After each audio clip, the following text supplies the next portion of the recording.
That's music to my ears. And hey, welcome in Doug Scheiding with Rogue Cookers, going rogue. Deux, part two. Part two. Yes, Part two. Yes. Nice. Yes. Our first repeat podcast. Welcome in, with Doug. the Hey, guest, it's man. fantastic to have you Really? back again. First repeat? First repeat. Cool. Yeah. Speaking of going rogue, what happened today, John? Anyways, let's talk barbecue. Yeah, let's hear the story, John. You know, kind of like the BBQ Fails. Let's Okay, just start off right now. this is a fail. Let me podcast tell fail. you exactly what happened, and I feel like an ass. Basically, I'm getting geared up for a cook-off this weekend. Went and got the trailer, was cleaning it out. My wife and her and their wives are cooking this weekend with us, and she was like, "Hey, we need to go get our meats." I was like, oh, "Cool, I'll go with you." As soon as she said it, and the way today went, I completely forgot. As I'm like trying to walk out the door to go to the store, I'm like, fuck, I don't have my phone. And then I look at my watch and I see a text from Alden that says, "John, are you dead?" I'm like, what does that mean? Like, oh my God, shit, we're podcasting. And so I spent the next 20 minutes looking for my phone, which was in the camper, which I had moved around the corner. Anyways, I'm here. Yeah, you're here. You didn't start without me, guys. Yeah. This is true. You had the PC. Hey, you know what? Here's the deal. John is like such a control freak. He takes every piece of equipment with him when he It's leaves. my laptop. Hey, I don't know how many SD cards I have purchased, but each time we take one, right? And right, each time he takes one, and I'm like, we could just actually start. We couldn't record like with you. I have to take the SD card so I can edit the episode. We could do something. Look, They're not I'm just disposable saying. though. Like you can reuse the Yeah, SD I know. card. Yes, I I do. know. Okay. You know Anyways, that? Okay, good. It's thanks fine. for being on, Doug. Yeah, you gotta grab and drop. Grab and drop one. Hey, I'd like to welcome you to my show. Thank you for attending. I love it. So That's awesome. what's been new, Doug? I know we've navigated a little bit of this coronavirus 2020. Now we got into 2021. Yeah. Texas says we're done. Texas says, hey, we had enough. So we're starting to open up back again. What's new with Doug? What are you up to these days?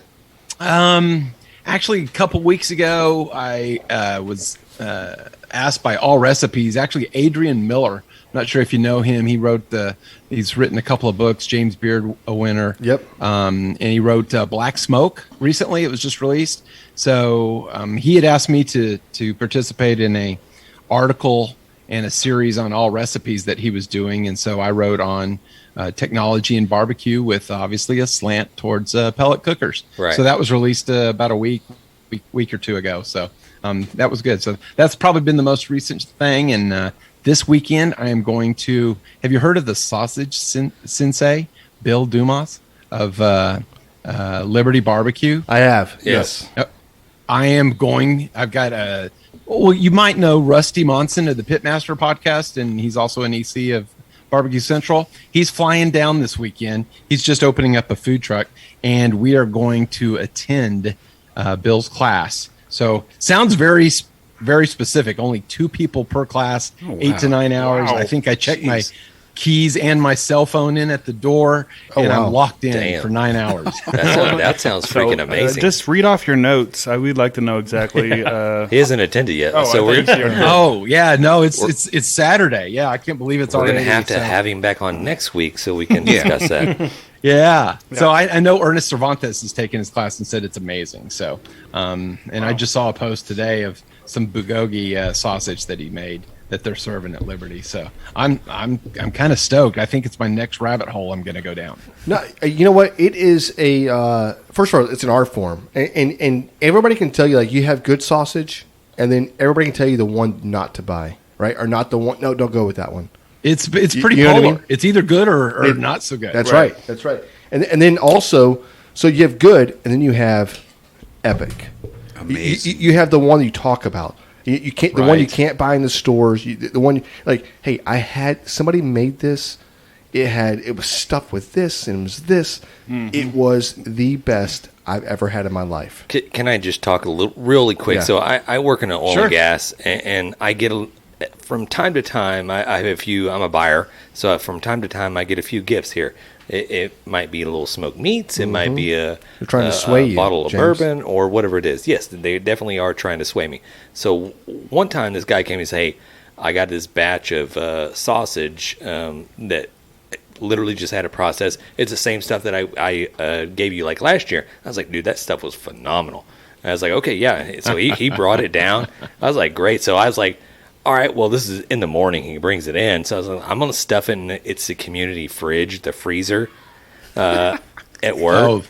And so I'm Mistake like, number one. I see where this is going. yes. So I'm like, I hit 5 o'clock and I'm like, I'm shutting shit down. I'm done. I'm done with this work day. I'm getting out of here as quickly as possible. And I rolled out, not even thinking about it until I got home and I was like, oh no, I just left all that meat in that. I was like, nobody's gonna mess with it. It's gonna be there. Was it? It was already frozen. It was already frozen. Fridge clean out day or what? I don't know. I rolled up in the next morning, opened up that freezer, and it was empty. No, Everything was gone. I'm like, what? Then you're giving everybody the Hey, your boss. who took. Oh, yeah. who took Oh, the I'm sausage. staring at Your everybody. boss, I your was boss like, stepped in and said, "Hey, I got that sausage." Nah, he didn't say it to me if he did, but yeah, that was disappointing. But yeah, like as Jan like piggybacked, I was piggybacking off of him. But yeah, I mean everybody's got that nice sausage, that nice like smoked, whether it's like the wild game or if it's. Hey Doug, is there a commercial? I say commercial brand. Is there a brand? Because you have a lot of like smokehouses and a lot of stuff that are popping themselves into these HEBs and some of the Krogers. Yeah. And what have you? Prashik's. I'm trying to think of. Chapel Hill. Alma's Hill, is good. Chapel Hill. Actually, I have a sausage story. One of my friends, tennis buddies, when I used to play tennis, his sister was a flight attendant. I know that's not the proper term Stewardess. now, but yeah. So John- for the John Green Bay Stewardess? Packers, Okay. and his Oh, nice. his uncle was Crazy Legs. Yeah. Anyway, he played for him and stuff. So one of his bucket things was let's go to see Green Bay play. And so this is when Favre was playing and he was the quarterback and against Tampa Bay. We were 3 sheets to the wind by the time the game started. And I happened to sit next to the Johnsonville Brats quality control manager. and so I had to write her stuff down, but we actually exchanged sausage and barbecue several times. And I sent a bunch of Texas sausage up there. They did all this testing and they sent me all their test notes of the casing, the grind, the taste, and all kinds of stuff. It was very interesting to see all the things that they put it through. But I think Oma's was one of the ones that they preferred best. But right now, I like I call it crack. It's Vitrix Meat Market. They originally started in Poth, 50 some years ago. I think it's the second owners, but they have a jalapeno and cheese that I just bought 3 links last week. And it's like the best. What was the Yes. name again? It looks like Vitrix, but I think it's pronounced Viatrix. Okay. WIATREK'. No, I think you're right. Yeah, I think it is. Yeah. I think it's maybe old German or something. Definitely gonna have to look but that You say that Yeah. was in post? I love that stuff. So actually, I'm gonna take some to the sausage sensei and see if he thinks it's okay or I'm sure he's gonna critique it, and I'd love to hear it. Nice. I think Elroy Hirsch was the Crazy Legs. He was dubbed the Crazy Legs for the Packers. Yeah, that was my friend's uncle. Yeah. And Yeah. so we went and we were playing catch before the game outside the stadium, and he fell through a window, which gives you an idea. And he quit drinking for 2.5 months after we came back from that trip. nice. That's a good trip. Yeah. So actually, my son turned 18 years old, and I took him. He's a big Packers fan. My wife's family's from Green Bay. So his 18th birthday, I take him to see Packers Bears, right, at Lambeau. Sweet. It snows. This is in Nice. Perfect. Was it like September, October, November, right? So it's cold. It's snowy. It's everything you want Lambeau to be, right? Aaron Rodgers throws 6 touchdowns in the first half. The score against the Bears, right, which is supposed to be a rivalry, right? It's 42-0. And I'm like, and I got to stay for the second half. Oh yes. It was the most. I was the most miserable person, right? So my son comes to me and he goes, "Hey," he's like, he's bundled up, right? And he's like, he's got hot chocolate, and he's like, He's drinking it. And he's feeling good. I was like, hey, did you get me some hot chocolate? And he goes, no. No, I didn't. And I'm like, oh shit. Okay. Well, I'm frozen to the bench here, so I'm not. Oh sure. yeah. It was cold. It's one of those things you got to do it. I love the fact that I did do it, and yeah. So, but yes. I love the fact that you're mentioning the meat quality scientists or whatever from Johnsonville. I love the fact that a lot of these companies, it's probably majority of the bigger companies, have scientists, engineers, meat engineers, people that can analyze. I don't know if I love that or not. They can analyze it and they can tell you everything that's in it. And they can get to the point where they can almost reproduce it by just analyzing it scientifically. And it reminded me, I heard a story today, and a little bit unrelated to barbecue, but I heard a story about, it was, I think New York Times did a deal to where they were testing out Subway's tuna sandwiches. And I don't know, have you guys participated in a Subway tuna sandwich? No. I do eat them. And I'm a Subway fan, but yeah, I have heard about this. Yeah, have you heard about this? That for some reason is really latching on to this. I think it was like Inside Edition did find some tuna, but New York Times is swearing that there's no artifact of any tuna. Correct. Yeah, in the DNA of their tuna. Supposedly they analyzed like 5 different chains, Was it chicken? 5 different footlongs, and they found no tuna DNA. Well, it's the chicken of the sea. So. Well, yeah, Right, it's right. somewhat like the Ramon and the mysterious Ramon that was supposedly from Texas cooking the brisket for Subway too. I'm glad you said that because I saw like an ad for Jimmy John's and it just said, "Yes, we have real tuna," and I was like, "What is this?" Like, There you go. I guess they're taking shots at him. Jimmy John just That is shots so across good. the bow right Hey, there. we're really fast, and we have real tuna. I love that. Yeah, I don't care if it's real. Actually, I'm not gonna lie to you. I do care if it's real. It's like their whole wheat, the whole wheat bread at the 7 grains wheat bread from Subway. You count each of the grains, make sure there's 7 in there. Contained every grain but wheat. Oh, really? You didn't know that? I don't really care. Yeah. So it's like it's not. If I'm really eating that fast good. food, what's the difference? Yeah. Look, the deal is you're getting a foot-long sub that's $5 for $5. What do you expect? Right. Right. What did you Splurge think and it was get the gonna be? meatballs and pay $6. Right, exactly. Right. Yeah. Right. I love that. Yeah. Are they real meatballs? They look like meatballs. It's real meat. Yeah. It's real Hey, sauce. so, real quick, and probably when I say real quick, it's not going to be real quick. How is the comp game going for you? Are y'all competing yet? Are y'all up and running? Are y'all kicking ass, taking names?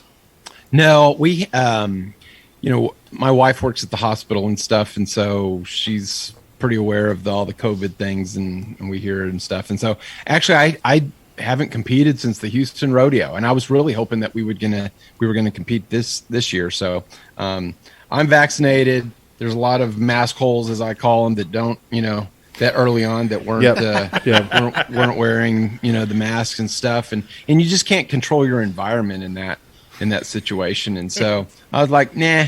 So I've actually been doing I've probably been doing a lot more cooking than I ever have, and doing a lot of recipe development. And I just worked on 2 recipes for Head Country this past weekend, and I'm gonna do one for E3 Meat Company this coming weekend. So, or actually tomorrow, and write it up this weekend. So I've been doing a lot of recipe development. The funny thing is, I haven't been cooking chicken or ribs. It's been brisket and picanha and beef cheeks and all kinds of wild different stuff, and things that I just never got into. And I'm sure sausage will be high on the list for the next month or 2. But it's going to start ramping up. I just got a text today about doing a class in Chicago.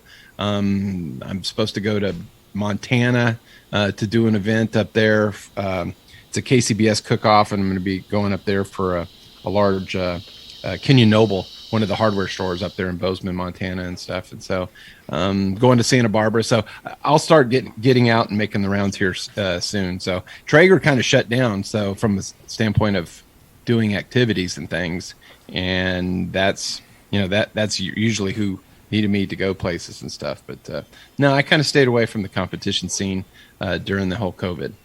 Now, so We did We the did same too, thing. yeah. We did the exact same thing. We zero competitions. Really and truthfully, if you weren't in the circle, we didn't see you. I mean, basically. I mean, James's wife works for MD. MD Anderson plug. So MD Anderson. Yeah, Yeah, right, my yeah. wife works for University Hospital, so Okay. kind of same. Yeah, Well, so, and not, it's not like- exactly the same, but anyway. But if you're married to a woman that works in the hospitals, like you're not going to go out and eat at some restaurant at the end of the day. You're not going to go and just live your life during this whole COVID thing, especially with the height of COVID, right? So it's Right. like, yeah, no, we're still taking the protocols. Yeah, and, and I- doing what we're supposed to be doing. Well, Sure. we actually did go out and eat, but we would go out on patios and stuff and eat outside, and we did a lot of. So we probably did more takeout than I have in the last 5, 6, 7 years. Yeah. In the last year, just trying to keep restaurants open and Yeah. some of our to try to help as much as we could. So we probably ate out more than when I say ate out. We probably got food from restaurants, brought it in, or ate on some patios, and did that a heck of a lot more. I mean, one restaurant we went 10 times last year. Beautiful, patio that overlooks San Antonio and stuff. And so just outside, I was fine. It's just, indoors. It's, you're not supposed to be so much indoors and stuff. So. Sure. Well, that's exactly what I was going to say. Is like, Yeah, sorry. we did the same exact thing. We ordered in these Uber Eats or the what's the other DoorDash, but now I've become accustomed to doing this. Yeah, the world has changed. It has. The world has changed. It definitely has. Certain but, aspects are not yeah. going back to Like what it was. if I'm making dinner and like nobody in the house wants it, or let's say the kids do but Amy doesn't, she's gonna order something. No, it's fine. I got it. I'm gonna Yep. do something low carb tonight. I'm like, okay, sounds good. Where is that coming from? Oh, I'm gonna order it. right. Oh, never mind. I can make low carb. Just don't. Yeah. I've been experiencing. I don't know about any of you guys, and you guys look pretty fit yourselves. I can't see Doug, but I can imagine he's Thank pretty you. fit. Yep. You know about the freshman 15. No. Oh yeah, and Oh, the yeah. COVID-19. COVID-19. Yeah. I'm on the downside of that. I work from home for a while, doing all the takeouts and stuff like that, and it's just so convenient. And then you eat healthy here and there, but it's still just, it's not like cooking at home and just doing your thing, whatever. So, I definitely getting back and do a little exercising and trying to shed the COVID-19. Yeah.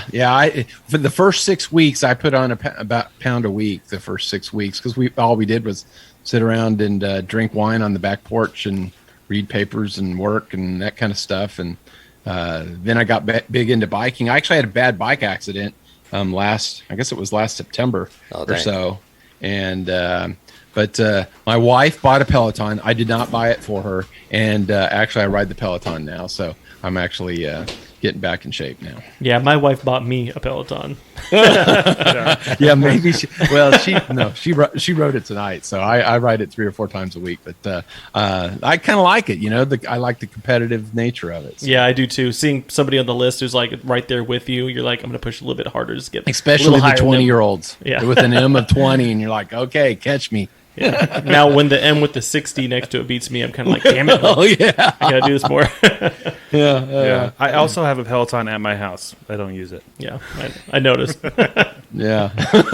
Kind of like your phone, huh? Don't use that either. Hey. You can go home now. We like to bust his balls every chance we get, Doug. Yeah. So, Absolutely. So Well, when he opened it up tonight. So that's for sure. well, I was scrambling around looking for my phone. I was like, I got to get over there. Like, I Freaking. have an interview tonight. My wife's like, is it Doug? I was like, yeah. She goes, I'm using his method on the brisket this weekend. I was like, Oh, well, cool. She's like, you need to get your ass over there. I'm like, I'm trying. I can't find my phone. Any tips for her? Because obviously she's going pretty much all Traeger this weekend. Any tips for her ribs this weekend? Is she's doing ribs? Ribs, brisket, and chicken. Oh, she's competing. Yep. Against us. Oh, Actually, all of the wives interesting. are competing It's against us. grabbing the brisket versus chicks that smoke. And it's not versus. It's not a competition No. between each Bullshit. other. I mean, it is, but it isn't. Bullshit. So I'm telling you, how to help her on ribs, and you're going to communicate that to her. Of course I will. Shouldn't Denny should be calling me directly? Right. She'll hear this She'll probably hear in 2 this weeks. next She'll week. hear, next week she'll hear. Or 2 weeks from now. Well, I heard your a little bit of catastrophe with the or the fail on using in competition and doing meat down. Yep. Rather than the meat up. I think that was what the controversy was, right? But yeah, I used to do my ribs meat down, but not anymore. I am actually, if you go to Head Country, I've got a 4-minute video on my competition ribs from start to finish. Okay. And that's a pretty good one to do. So I still, let's see, I'm 3 hours naked, hot the first hour, the next 2 hours, when I say hot, 300. And then, but I buy 4.5 pound ribs, thereabouts. It's kind of what I, like to get with the striations of fat in there, and, trim them down to about 10 or 11. And then, do you have a specific brand? Is it just something that whatever's available, or are you going for Tyson, or I'm not Tyson, but are you going for Smithfield or Smithfield extra tender? Extra tender. Okay. Yeah, extra tender. You have to just watch when you wrap those because they'll get a little dark. But yeah, those are the ones that I like. Prairie Fresh is also good too if you've got a meat market around there that carries that. I've heard that one, and I don't think we have any near us that carry. Maybe Whole Foods, I think, might carry Prairie Fresh, but we don't have we don't have a Whole Foods next to us. Yeah, so those are the ones I always buy, 4.25 to 4.75, kind of in that range. So you want to get them meaty, the thick. Yes, because I'll cook 4 racks of ribs, and then I'll probably turn in from 2 racks of 4 and a 3 on the thicker side there.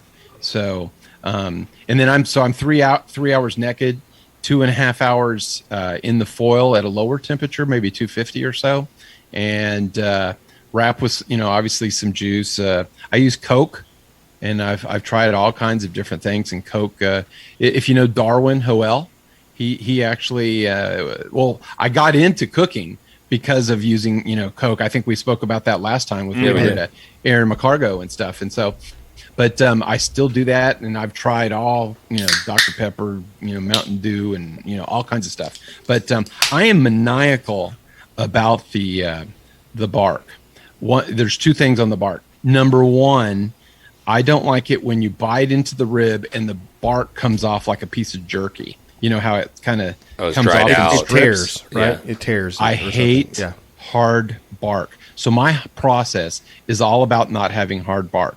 So, and that's why I used to do meat down for a long time. But I actually found out that to me, that actually dried out the rib after you flipped it over and put it in the box and stuff. So I found it was almost counterintuitive that my meat was a little more moist actually cooking it meat up. But I want the bark to set, and then I don't want anything to touch it. So when you wrap the rib, I wrap it, and if you know Danielle DiVQ, we cooked an event at the Super Bowl when the Super Bowl was there in Houston and stuff, and so she was part of the team and kind of like one of the managers, and so I was cooking ribs and brisket and stuff.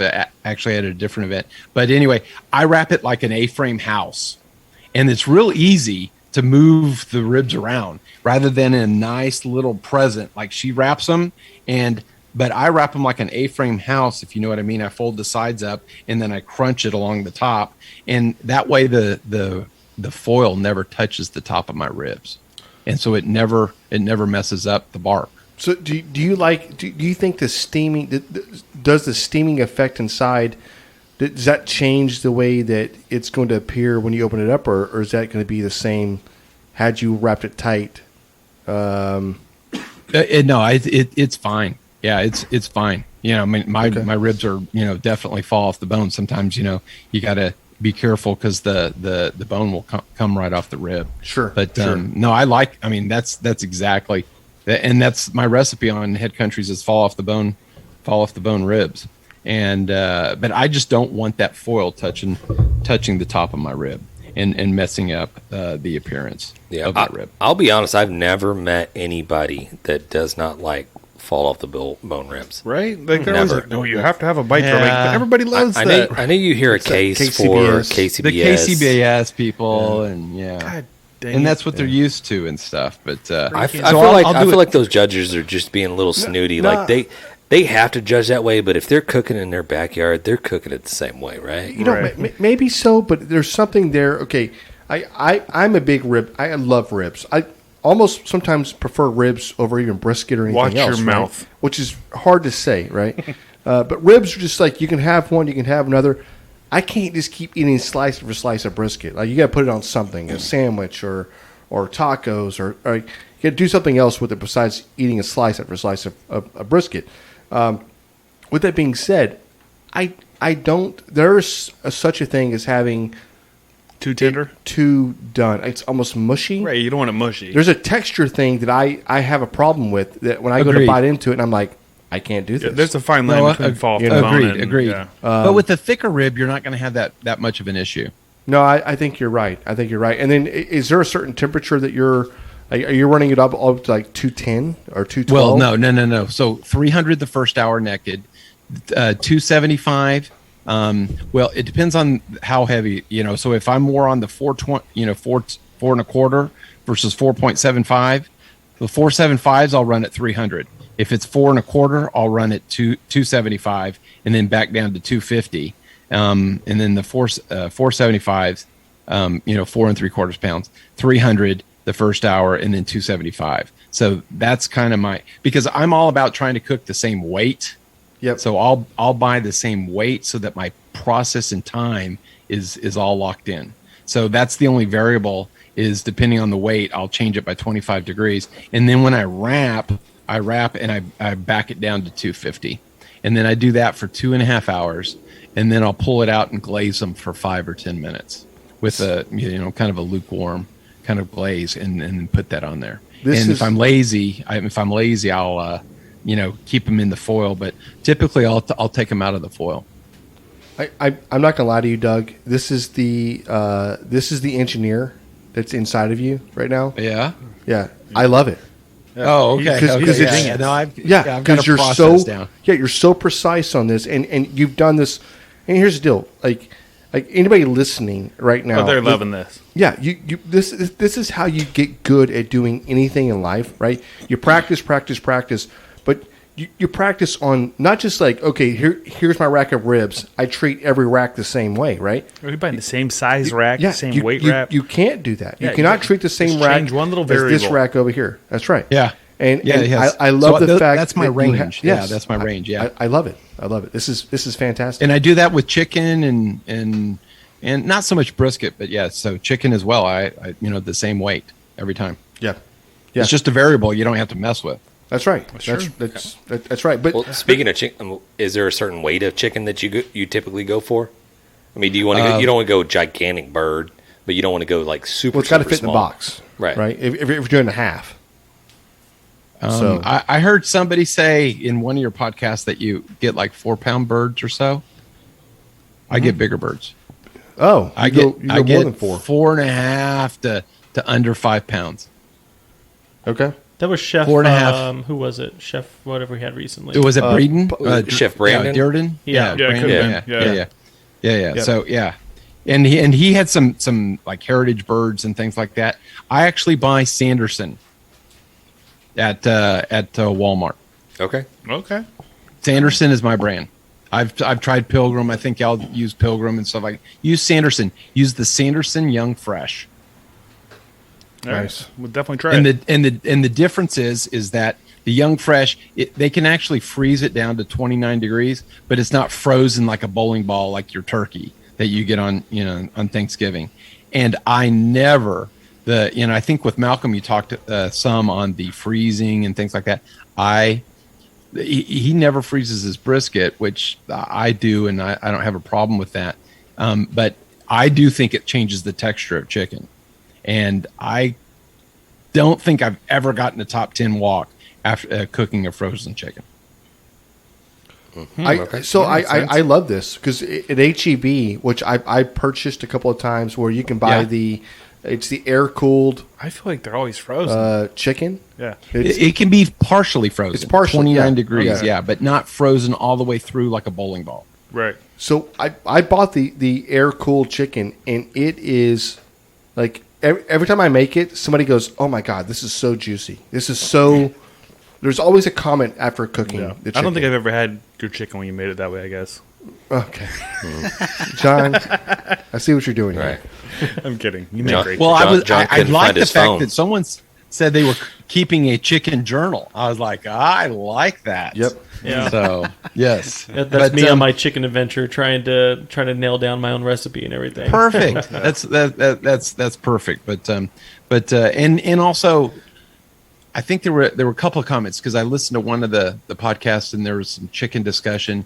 A couple of things. One, I think you had said that the breast was done, but the leg wasn't done, etc. I cook.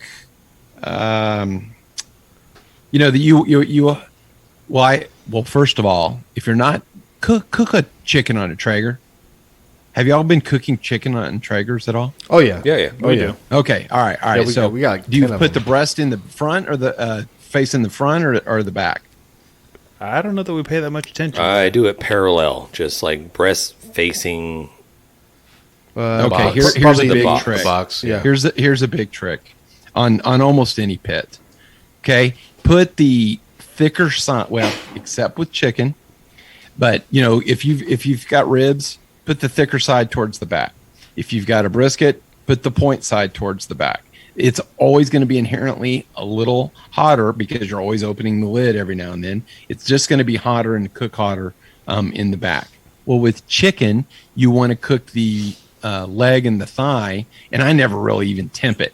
But you can cook that to 175, 180, and it's not going to be a problem, right? It's still going to be moist, the dark meat.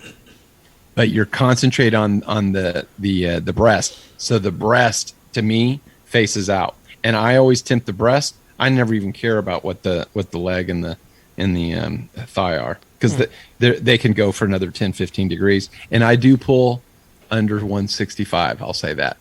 So you have the breast facing towards the door. Absolutely. Okay. Yeah. Dude, I love that. And it's That's a great lot tip. easier to temp and stuff. So yeah, so with all meats on all, even when I cooked on a gator pit and offset and stuff, yeah, the thicker part of the meat, put it to the back. So the thicker part of the ribs, put them to the back. So I hear what you're saying, and I definitely see why you're saying this.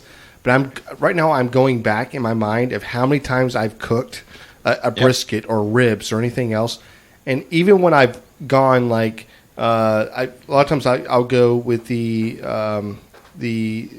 point towards the firebox, and I'll leave like maybe the flat or the end of the brisket like towards like the exhaust or whatever else. And now I'm Sure, trying to think like, like, is that an even cook? Am I cooking this brisket evenly, or should I be? You're going to should I be have a going better vertically chance of doing it. Yeah, you're going to have a better chance of doing it. Yeah. With the thicker part towards the firebox. Absolutely. Right. Yeah. So you're saying with the Traeger or something where the heat is. It's been. He it's rolls been- off the sides. Right. It's Yeah, a it's going to be, fan, but yeah. it's going to be fairly even throughout, right? Okay. So that's why in the Traeger I put it to the back, Right. But yeah, on an offset, yeah, I would put the point facing, facing the firebox to the right, most of the time, right? Sure. Depending on Yeah. your Traeger. Sure. So yeah. Yeah, I love this. I actually Just I mean, knowledge bombs. Yeah. I know. We'll just save this for ourselves. I Maybe, think. maybe we don't air this one. Yeah. I'm sorry, Doug. We joke You have about to- that all the time. We just but want to win. I mean, it Patreon will get only. aired. right? Yeah. Right. No, So definitely. we're so airing this. yeah. So I would definitely just monitor the temperature. Here's the deal, and here's the science. I was surprised the chef didn't get into that because he knew a lot about the chicken. The FDA is 165. It has to be at 165, and that immediately kills all the bacteria in the chicken. At 160, it just needs to be held at 160 for 14.7 seconds. At 155, it's like 48 or 49 seconds. Okay, if you're cooking a chicken, it's definitely been at that temperature when it's 155. Plus, you're going to get a little carryover, right? Right. Right. Okay, enough said. That's just This guy. I'm not gonna lie to you. So right now. 50 seconds. Genius. That's all it needs to be held at that. Hey. Yes. And I do cook higher. I cook at 325. Bro, we're pulling at 155. I'm telling you right now. And, mine- and the breast at 155, and then just for grins, just poke it in the the joint between the leg and the thigh just to see what it is, and I bet you it's about 170, 172. Right, it's gonna be 170 higher, yeah. maybe, yeah. If you're pulling at 155, but so yeah, I'll go between 155 and 160, and then pull. And it may depend on the type of bird. And one thing about the 5-pound bird is that you can get 2 of those just barely in a box, in an Okay. IBCA box. okay. If you go over 5 pounds, it's really hard Yeah. to get Yeah. to get that half in there. Right. So that's why it's and sometimes it's hard to find the 4.5. I might have to go to 2 Walmarts sometimes to go find the right size birds. Are you that. probing? Are you probing the chicken, or are you just letting it cook? You already got it down to like, okay, I need to check it at this point in time, or are Yeah. you sticking a probe in the chicken, waiting for that 160 to pop, and then okay, I'm gonna pull it. Yeah, that's a good question. With my process, I will start probing at about 1 hour and 10 minutes. So and I won't probe in the front. I'll kind of probe on the side of the side of the bird. And yet I don't you don't want to probe too many times because some juice will come out of there. It starts But, drying out. Yeah, about 1 hour 10 minutes just to kind of see, and or maybe sometimes even an hour because I kind of know what temperature it should be after an hour, and then I'll kind of know if I'm ahead of schedule or behind schedule. So Yeah. but, We did yeah, it. that's- We did a beer can chicken. And I don't know if you heard on one of the previous episodes. Matt did a beer can chicken that literally, actually, we all did, but You cooked it, I picked it up. Matt went to go pick it up and poke the breast. And we didn't. Well, I think we temped it once, or I don't even know if we temped that. Went to go pick it up, and the breast just exploded, like just juice just squirted out of this bird, at least like a foot and a half. That sounds amazing. Right. Did, did you video this? I'd like to I put did it on not. TikTok. Did not video. God darn it. oh, that would have been another 1.5 million views. It definitely would. But I don't know if there's something to do with these beer can chickens. I know it's steaming in the inside and it's cooking internally with the outside convection coming in. But I don't know. That was just something that we came across the other day with. But what you say is like, don't poke your chicken a whole lot because you're just going to create like Pockets Pockets. for your juice to leak Yeah, out. holes and, in your skin, and, like- and I don't poke it through the skin. I kind of reach up under the skin and poke That's the right. meat directly. Yeah, I feel So- because I've always like every time I go to poke that chicken to tip it, I'm like, oh, we're not quite there yet, and I go to pull that probe out, and it's just like a river of It's like, like- juice. It's just That's like gonna be- flowing So out. I mean, Fried if you put a probe in there and let it roll with the probe in there, just know how that probe compares to your thermopin, right? So because sometimes those probes are off by 5 degrees or so. That's right. That is true. So yeah, just know. Yeah, so it when you're practicing at home, practice and see. Okay, is that probe on, or is it 5 above or 5 below? And then if so, then just calibrate and then just go with that and then just pull it. But just put it in. Don't put it in the front of the breast. Put it a little bit kind of in the middle to back. Yeah. Yeah. Love this. Yeah. I feel like people are just like, holy crap, do I have to pen and paper out now? Right, Do I people start are writing this pulling down? over on the freeway taking notes. Good thing they can rewind it and just like whatever. I hope so. Yeah. So let me ask you a question, Doug. So I don't know if John reached out to you. I know he asked us a couple of questions, like maybe a little talking point. Did you ask Doug about the question that I had? I don't remember what your question was. Since we sat down The here, answer I've would had be a no. He lot of lost beers. his phone tonight too. So Okay, well, no. I'm gonna blindside Doug, and we're gonna go at this just freestyle. So, Doug, exactly. So a lot of stuff that we've been seeing over social media, quite a bit, whether it's TikTok or Instagram or whatever. There's a whole debate whether you wash chicken or you wash your meat, and I've seen a lot of like predominant people jump up and say their little 2 cents, whether you should or you shouldn't or whatever. It was something that I was like, maybe we just bring it up to the guys and just throw it around the table to see. I mean, is this a thing? Should we be doing this, or is it something that's like I've never done you're it. just going to cook your No, meat? you shouldn't do it. Yeah, I would not wash my chicken. And in fact, if anything, you want to pat it dry. That's what I do. And pat it dry and put it in the Cambro or refrigerator or whatever for a couple, 2-3 hours before you actually, and then use oil. Just like I use canola oil or avocado oil or something like that as my binder. See, And I then told that'll you, actually help with in IBCA. You don't need crisp skin. Maybe some. If I go to a cook off and they kind of want the backyard chicken that's kind of crusty and burnt and stuff like that. That's not my day. I'm more of an artisan chicken. But so I just want it to be cut through with the fork and knife. Oh yeah. That's all I want. And so I don't really necessarily have to be, but yeah, just pat it. You don't want all that stuff going everywhere. Now, the only time I would wash my meat is if I dry brine. Sometimes like my beef rib recipe. Yeah. I dry brine my beef ribs. Like in Sometimes salt or something, dry or- brine my chicken wings or something. But that would be the only time I would quote unquote wash my meat. And maybe it's something I follow Jess Prowell's social media wise, and that was one of the things that she kind of got like. I think she saw somebody doing this, and I think it was beef, but I've seen people do chicken as well. And she was like, "Hey, you don't need to be washing your meat. Like You don't. Just pat it dry, basically like you're saying, and then you cook it to a certain degree, and Right. that kills off all the bacteria." Yeah. And she's like, I understand that culturally, there's probably a lot of people out there that have been taught this is how you do it. And My mom used to all the time. Yes. I've seen a lot of people just like, okay, this is you clean your sink out, and then you dump your chicken into the sink, and you sit there and just rinse off and wash every piece of chicken. Well, I mean, it's not probably It's not going to hurt the chicken. It's just more risk of contamination, right? Exactly. It's going to get Yeah. everywhere. With chicken, it's going to get everywhere. Yes, I would absolutely. agree. So, I wouldn't do that. So, and with beef, you don't necessarily need to. So, hey, one of the things. All right, here's something for you. Do y'all wet age your briskets at all? No, So- not really. I always assume that the briskets come a little bit wet aged already. Some of the do. briskets that we get. They do. So, where do you buy your briskets? Do you buy it at a meat market or do you buy it at HEB? HEB and a meat market.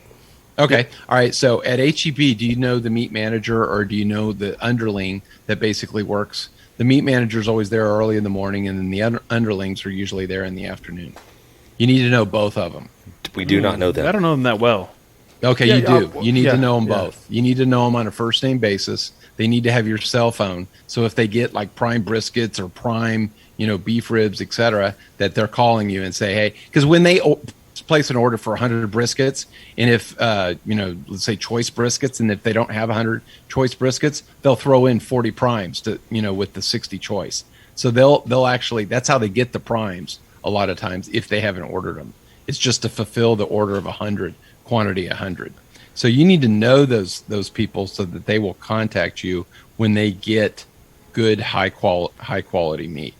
I'm going to treat those guys just like okay. So and then also, if you know these people, you'll say, okay, these briskets, they come by a case, and usually it's 4 to 6 briskets in a case, in a box and stuff. And sometimes, like at a custom meat market, they'll show you the box it came in. It'll show the date that it was packaged on. So usually it's 21 to 28 days when you're buying it at a commercial HEB. I think it has to be held for 21 days, and then they ship it. So usually by the time it's put out in the cooler, it's 28 days.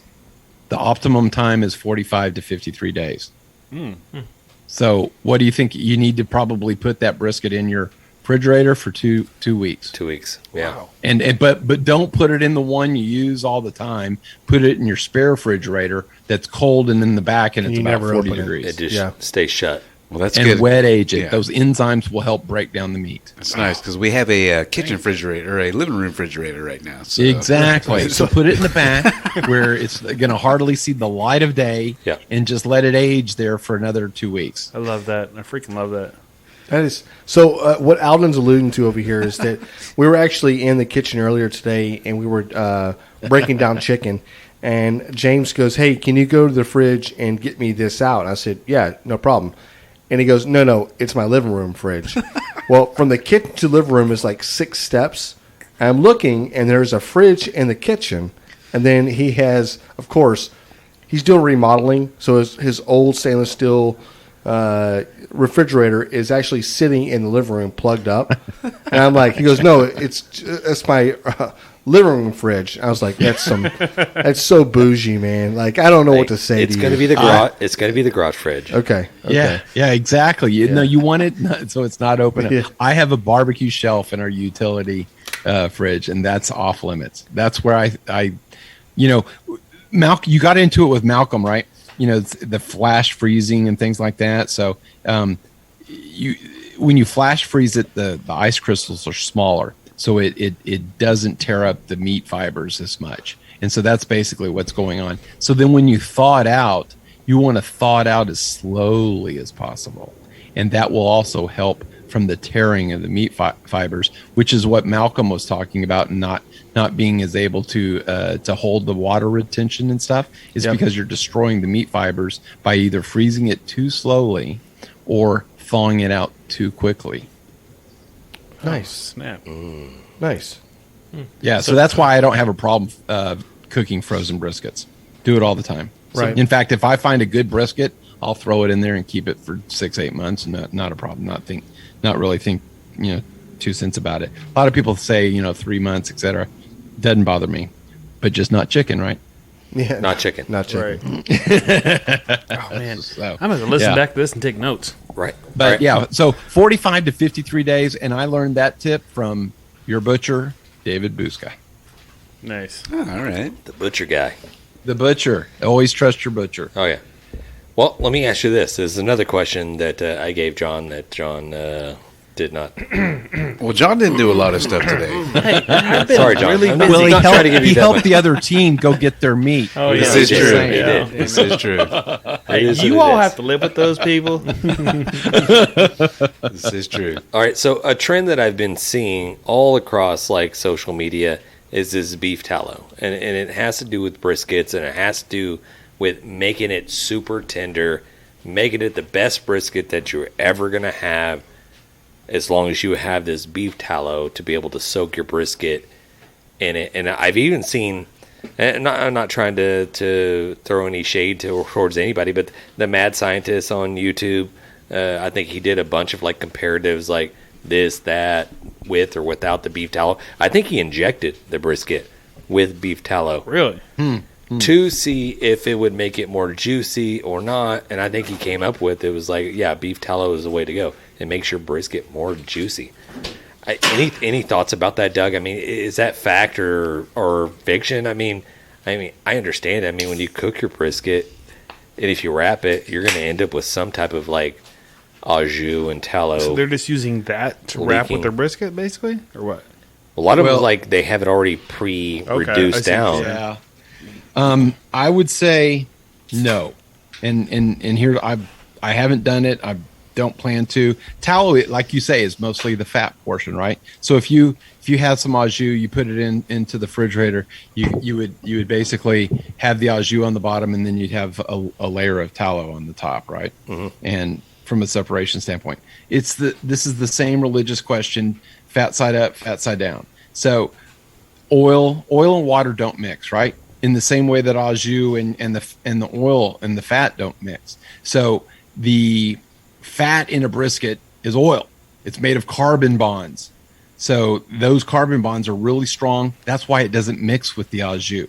So, and that's one of the reasons I wrap with foil, because I want wrapping a brisket in butcher paper. Yes, you'll get an advantage a little bit on the bark, right? It breathes a little bit. But have y'all done brisket in butcher paper as compared to foil? Yes. Have y'all? Okay. All right. You notice that when you open up the butcher paper, it's almost all oil.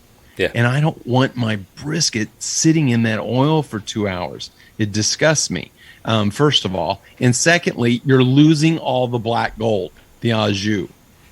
if you do you all have a au jus, kind of oil separator? Oh yeah. Okay, so perfect. So I save that brisket. Someone wants to inject, they can inject some of the brisket au jus on the next time, along with some of their phosphates or whatever they're injecting with. When I wrap, I usually either use old brisket au jus that I have frozen that I'll unfreeze. In fact, in my head country recipe, that's my suggested option is using old brisket au jus and using that in your burn-in sauce. But anyway, so I keep that and I'll use it for a lot of different things. That au jus, I know none of us ever overcook our brisket, right? Never happened. You'll be the only one that knows if you use that au jus, oil fat separator, and put that brisket juice over the brisket, you'll be the only one that really knows that the brisket's overcooked. Nice. That is true. That is Yeah. awesome. That is, and you also put it, when you use a super saver, just put some au jus in there, and it sucks it up, and it just goes back into the meat. So, and basically just puts a big blanket of au jus around it when you put the brisket in a super saver.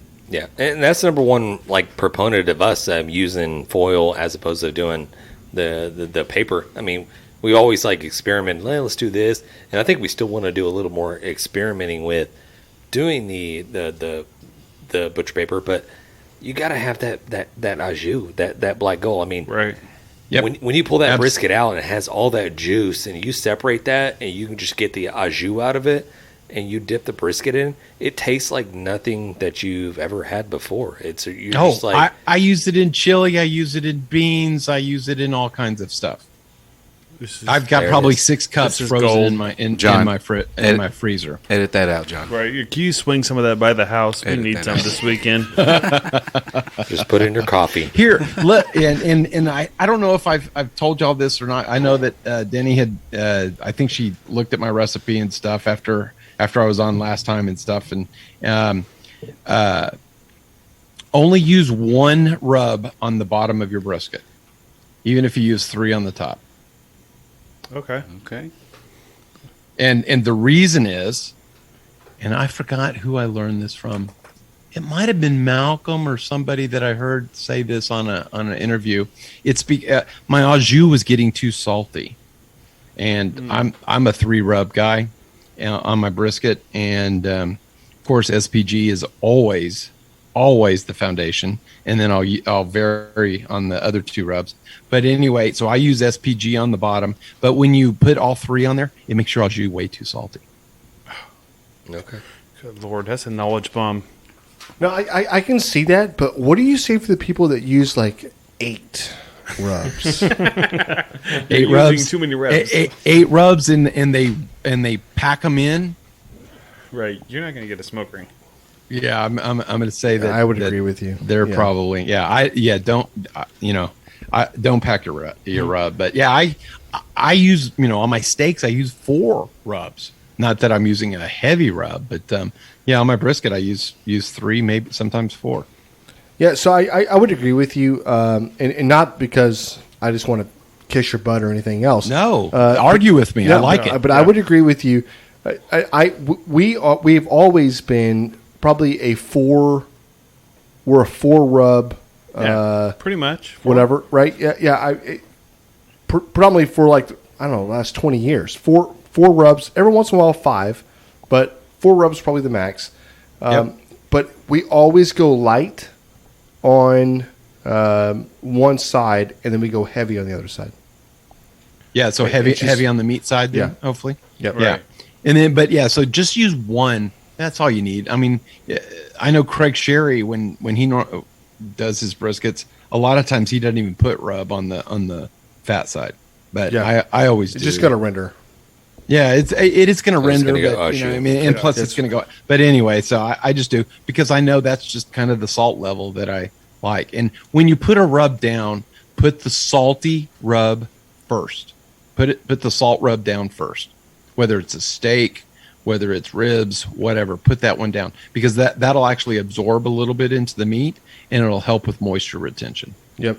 And truthfully, I have not been. I used to be a seasoned like the night before, No. and then, but here, it becomes too salty. It changes the flavor of the brisket. I don't like it. I'm a big proponent of the season. I don't know, an hour before you go to put on. If that's, to me, it's my go-to. To be honest with you, I do not like the season the night before. And I've done it with ribs, and they've come out hammy. I mean, really, they tasted like a cured ham. But I'm a rub it and put it directly on the grill, or in the case of brisket, and I've got a freezer or really cold ice chest next to me, I'll rub it and put it in that ice chest. I want it to go on the pit as cold as possible. And that may be more of my cooking technique and cooking on a Traeger, etc. You need to cook it a little longer on the Traeger to get a better smoke ring, and I want it as cold as possible when it goes on the Traeger. Right, gives it more chance to absorb that smoke. Exactly. A certain So if you're temperature, starting, it's not gonna, if you're starting at 60, 70, that's 30 degrees that you've lost when you put it on at 30, 35 to 40. Yep. Yeah, but I've seen where we've seasoned the brisket, let's say the night before, and especially on a cool night, maybe not have to worry about it so much. But on the season night before, and then you've got basically that salt kind of sitting on top. It starts to pull the moisture out of the brisket, and then you start seeing that reverse osmosis where you get the salt going back down into the brisket. Hopefully, it's pulling that seasoning down. But every time I do this, I just feel like I get more of a saltier. I get more. The brisket itself doesn't stand out to me the way that brisket should be. It's more of a saltier, more of a brinier brisket. I guess. Well, you're brining basically that top eighth of an inch or so. So absolutely, it's going to have a lot of salt in that top layer for sure. So, but no, I'm a rub it, 30 minutes or so before, but let it sweat a little bit, but and then get it right on the pit. I agree. But put it in a cooler if you can. Yep. All right, man. Well, hey, we're getting towards the end of the interview here, and we always ask the same thing to everybody towards the end of the interview. And I think last time we said that your barbecue fail was probably like one of the top 10 barbecue fails we'd ever heard. I think it was one where your pit was getting towed away or something. Yes. Yeah. I used that one and then at the Royal as well. Yeah. So now we got to ask again. What's another big barbecue fail you can share? Again, it's going to be a competition. This could be at home cooking. It could be anything. Yeah, anything. I am going to say, well, I've got, everyone always has two, and I listened to Freedom's Derek this yesterday who was on. I didn't realize he was on y'all's podcast and stuff. He is such a humble guy. I love, we always say, oh, we've got two, or we've got, is this a marathon or whatever? So, I've got two, and I'm going to go with, I made a mistake. We've talked about, having a grease fire and fires and stuff. And so maybe I'll save that one for another time. But I made a mistake of agreeing to go to a kosher cook-off. What does that even mean? What does that consist of? I'm curious. I love this. Yes, this was a mistake. Someone asked me, a kosher cook-off, at a Jewish synagogue. Yep. They hold and there's only a few in the state of Texas. And so one of them was one of the larger ones is here in San Antonio. And I'm like, sure, I'll go to the kosher cook-off. Well, whatever. I jokingly, and don't send me the hate emails and stuff like that. I swear I'm half Jewish from being at this kosher cook-off, which turned out to be a 5-day extravaganza. Holy For a 40-team kind of deal. I mean, load-in was on Wednesday. So we had load-in Wednesday, and they had an 18-wheeler there, and they had basically we didn't cook pork, obviously. So they had kosher briskets, they had chickens, and then they had salmon. So those were the three meats that we were cooking. We couldn't get any of our rubs approved. We had a certain selected 1 hour time to use their rubs and basically put all your rubs together for your 3 different meats. And then you selected your meats, and then you put them back onto the 18-wheeler. Okay, so I knew I was probably in trouble when Wednesday we had load in, and then Thursday was doing your rubs, picking your meat, and then having the rabbi and or their assistant cashier your grill. And I'm like, oh, that's right. Okay. That's right. So cashiering is basically, because I've cooked non-kosher stuff on my grills, right? So they take one of the the Texas toothpicks and basically flame that thing at over 500 degrees and basically take and scrape everything off the inside of your grill and down to the metal. And so that was an experience doing it. So I wasted another 4 or 5 hours on Thursday. Then on Friday, we had the cooks meeting where they read from Leviticus and how nice. cashiering, in the temple. We were in the temple. And I was like, whoa, I'm knee deep into this now. And then Friday, basically Saturday's a holy day, right? So the cook-off was actually Sunday. So then on Friday, I'm out there kind of looking at my grills and stuff. And during the cashiering process, they, on the older Traegers, I think I had a Pro 34 at the time. The temperature probe is on the left-hand side. Mm-hmm. Well, when they had scraped and basically broken off the temperature probe. Mm. So my Pro 34 wouldn't work. And so I had my wife bring a brand new, at that time I was making Ugly Drum smokers as well, for friends, because I actually used to cook on Ugly Drum smokers and stuff.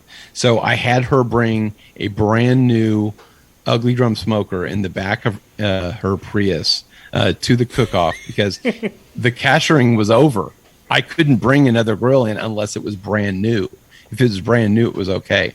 And so she brought that over. And then I talked to the rabbi, asking him if I could use, I had to get the rabbi's blessing, if I was able to use any of the rubs that, may have artificial flavors, which that was denied. And it was denied twice. But I, asked him about alcohol and bourbon and stuff like that. Oh no, alcohol, even though it has artificial flavor, is fine. So there are rules, and then there's different rules. But anyway, some of the teams were able to use some of their artificial flavored rubs and stuff. And so, but anyway, we did cook on Sunday and cooked our salmon and on my new barrel that stank forever after cooking. I don't know. And the salmon was whole. We actually had to fillet the salmon as part of this exercise. So luckily, the person that asked me, her husband was a chef, and he did that for us. But we, even though we were, I guess goy is the non-Jewish term, right? Yeah. Even though we were goy, we finished third in People's Choice and second in brisket. But that was a 5-day extravaganza, and that was a mistake. I should never have agreed to a kosher bitten off more than you. Yes. I failed, but it sounds like you did pretty well. So well, we did. It did, but it was a learning experience, and I've been asked several times since then, and the answer has been no. I'm busy. Yeah. I have so much to say about this, only because it's a. First of all, it's definitely a learning experience, right? For entering something, you're like, I have no idea what this is going to be like. When you have fails, it's learning experiences. Sure. But at the same time, the memories and the interactions that you had, to me, is just, it's priceless.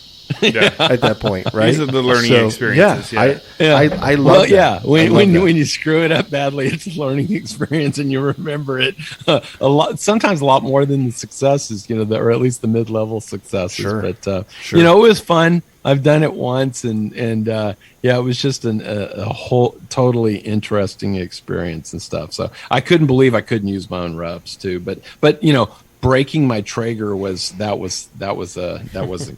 That wasn't good. I love it. I'm so ignorant Love of that it. stuff. I'd be like, oh yeah, I can just use kosher salt. That's fine. That's it. What else you want? Well, yeah, and Anybody else? there is a HEB here. They call the Jew bee, and that's what they call it. I'm just saying, Yeah. but it's the Jewish bee and HEB, and they have a wall, and it has a wall of all kosher stuff. Oh, very cool. So those that were actually okay and could be approved, but the normal stuff that's in the in the aisles, parallel to the front.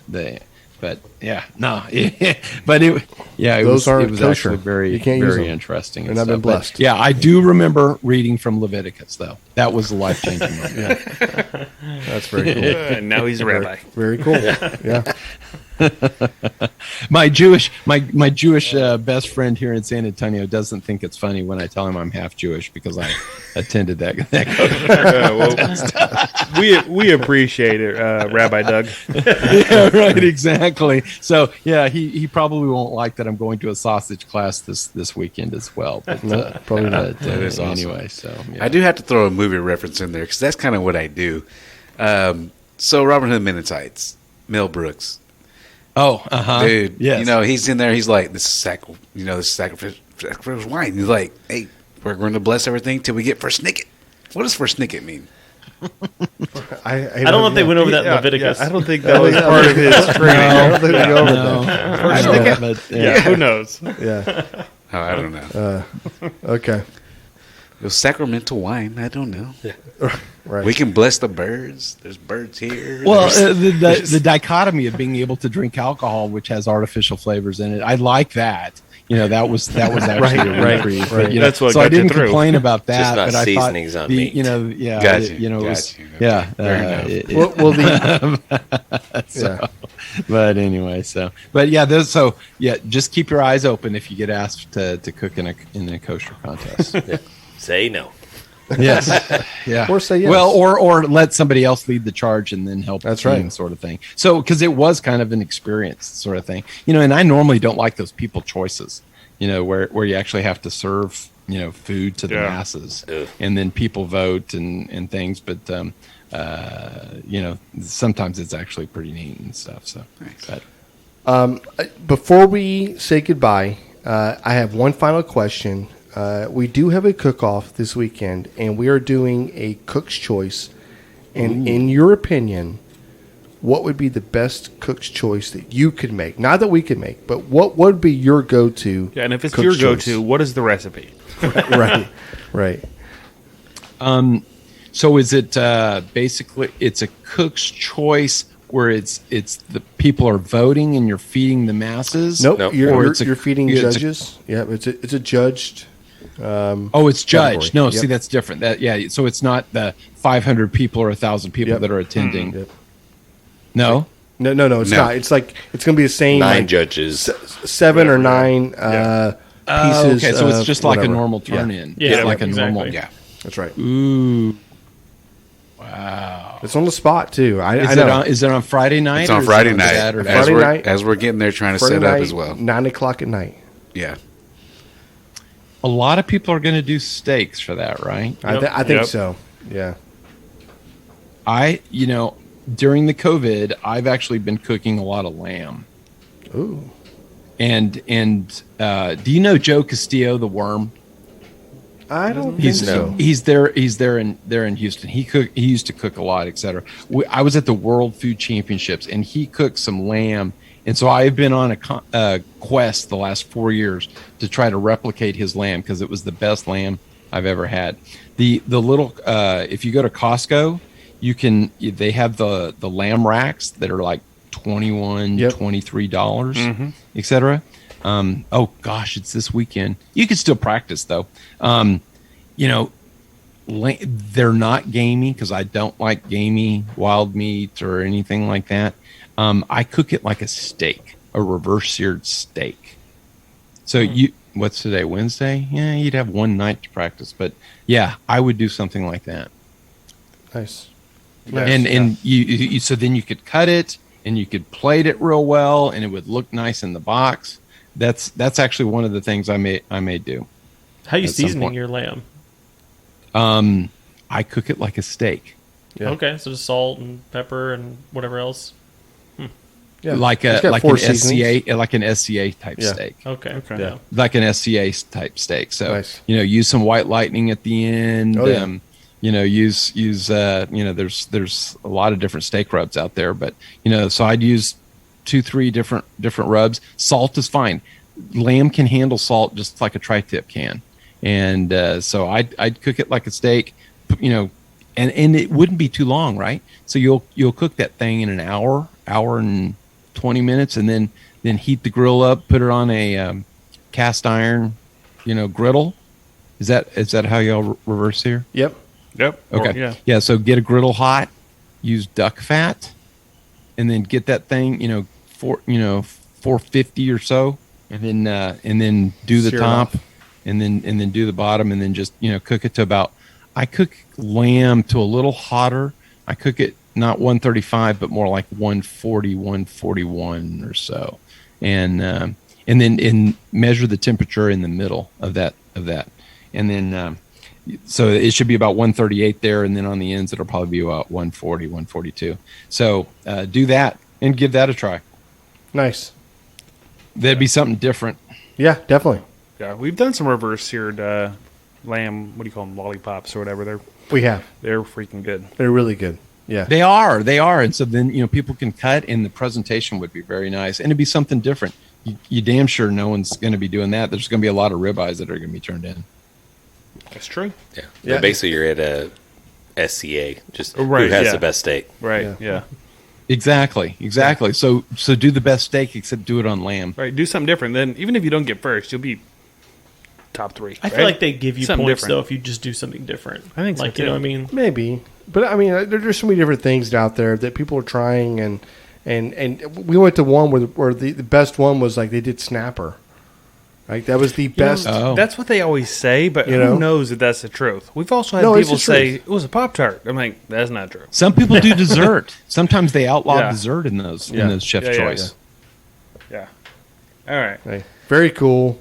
Hey, we definitely appreciate the fact that you actually said yes twice, which is Thank you. Hey, I can't believe I'm the first. yeah, This is well, to amazing. be honest with you, You you're the are. first. You We're are the actually first. we're actually not sure if anybody else will say yes.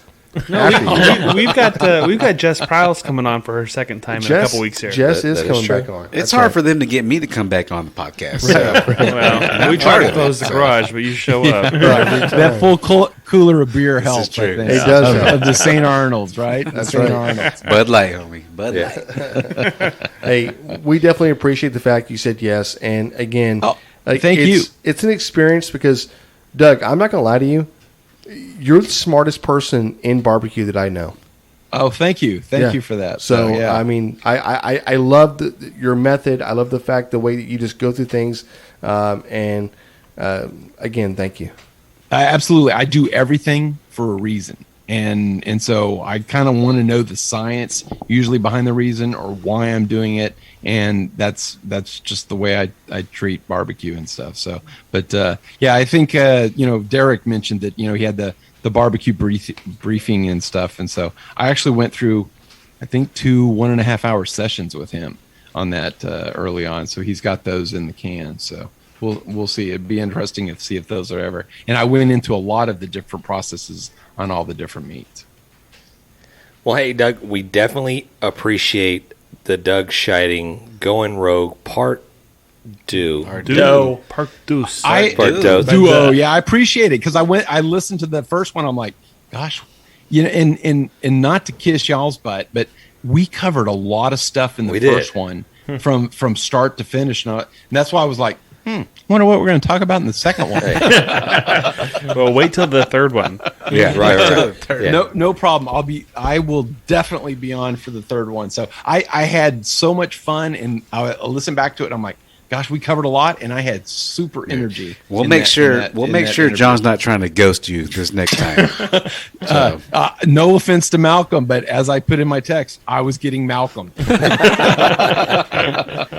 Hey, Doug, really quick, where can the people get a hold of you if they want to get a hold of you and chit-chat about barbecue or just what's going on with Head Country? And I know you got the all recipe stuff working, where the people can work in together. Oh yeah, so yeah, basically on all things social, I'm Rogue Cooker. So whether it's Facebook, I don't really do TikTok, but Instagram, I do post every day on Instagram, and then Twitter, I post most days, and then I actually just started getting into Clubhouse a little bit as well. So I'm Rogue Cookers on all different social media platforms.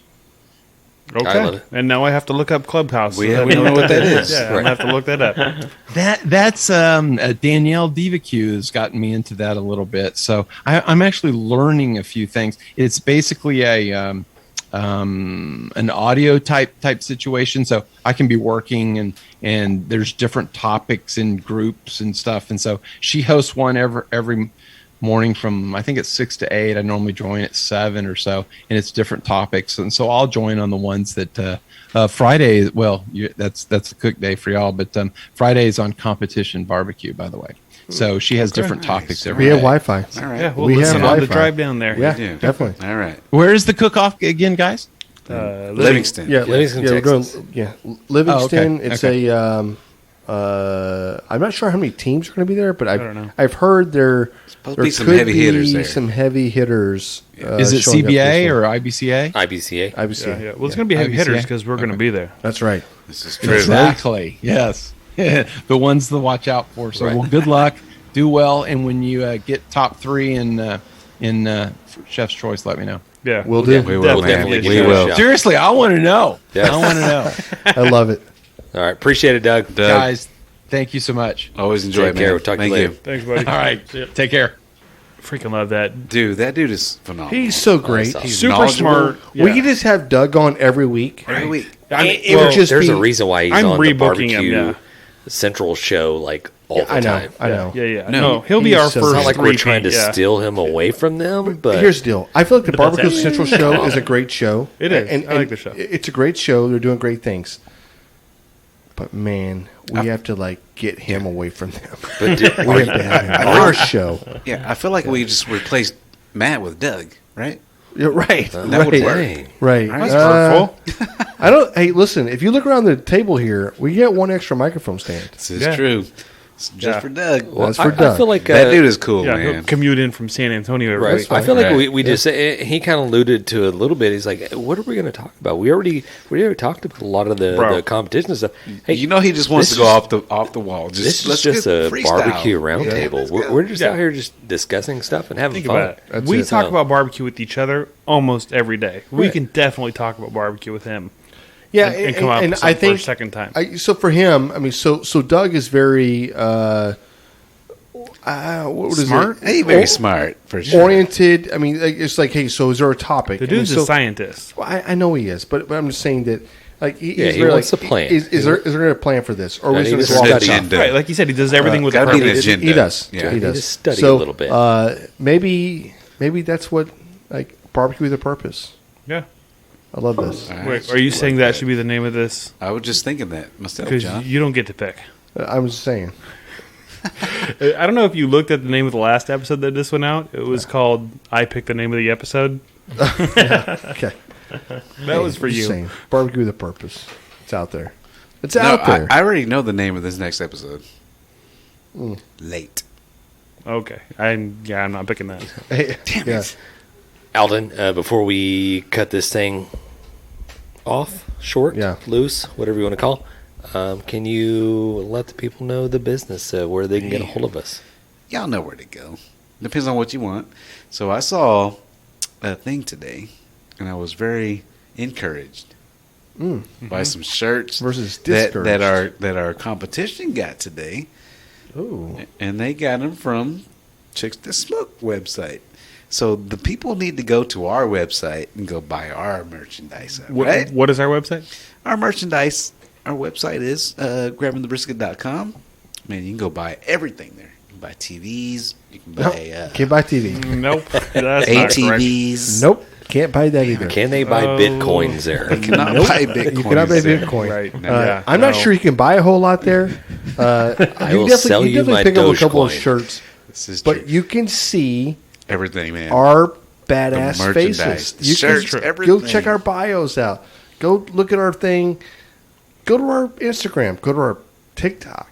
Yeah, go to all those TikToking. places. Also, I did just update some stuff on there this week with some of our partners and sponsors, where if you go there, you can get the discounts on the Dalstrong or the CoolieNation. If you need to nice. get There it is. some koozies, Nice. all that stuff should automatically take you to the discount now. So This is true. That is the business, So guys. John is super smart. even love if I that. show up late, I'm still working on shit. Love it. Love Grabbing it. Love it. thebrisket.com. Go there. You Good can find recovery. everything you need. There it is. Boom. Love it. You guys know what? What it's time for? I've enjoyed talking barbecue with you guys. Peace. Yeah. Hey, later, guys. Appreciate Matt? it. Thanks, everybody. We've been great. Dang it, Bobby. Just grab the brisket. Or we would like to give a special thanks to FOGO Premium Hardwood Lump Charcoal, Bolner's Fiesta Spices, CoolieNation Custom Koozies, Cambro Manufacturing, YETI Cooler, the Smoke Sheep Barbecue Newsletter, and Texas Brew Hopper. We appreciate their support. Y'all guys go check them out.